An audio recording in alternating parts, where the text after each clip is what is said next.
just raided PRE studio. Everybody know for a fact that Big Jook had something to do with Young Dolph getting sent up. The location was dropped 2 hours before Big Jook even like basically went in the repass because Big Jook and them stopped at the store. They grabbed the backwoods. Next thing you know, the dude who's with Big Jook, he was a straight hood dude. He was from the trenches, just like Big Jook is. Ain't no way you ain't pay for real live security guards or off-duty cops or something to basically protect you when you know Govan. Govan went out there. You gave Govan the money to do this to Young Dolph.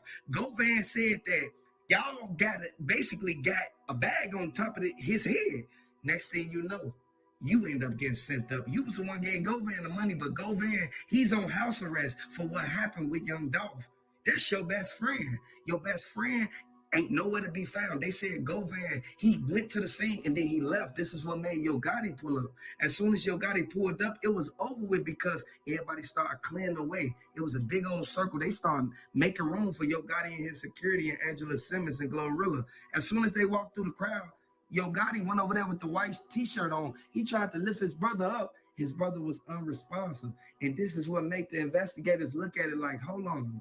They hit him with some type of button or switch or something. And this is what led them to be like, man, this was like literally a drive-by. As soon as Big Jook was inside of the place, they walked up to the door. This is what made them even think that it had something to do with Young Dolph because it was similar characteristics on what happened at the cookie shop. They walked to the door and it was multiple people.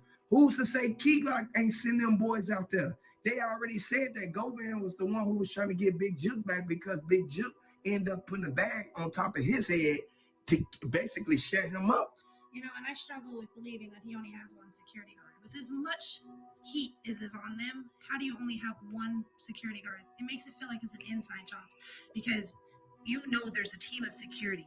Yo Gotti has his family protected, most definitely. Whatever they're doing, he has them protected. One security guard, it's an inside job. It has to be an inside job. Nobody knew where he was. Everybody thought he was locked up. They told him you got to make a choice. Either you going to believe and trust that Yo Gotti going to have your back, or you going to real life take this journey down the path what you led yourself into because you was taunting Young Dolph. You can't taunt somebody and basically think it ain't going to come back on you. This is karma for what happened in that cookie shop because he was the one sitting across the street when Young Dolph got sent up. They said that the Bentley truck that was outside when this all went down with Big Jook, they said the Bentley truck was still left right there.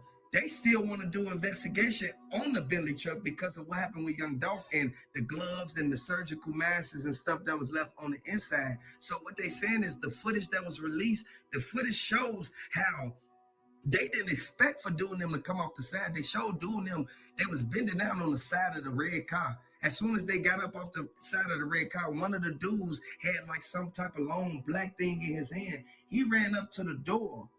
The other dude, he tried to block the side of the little funeral home off just so they can get Big Jook. What will make people go out their way and take these drastic measures to get one man?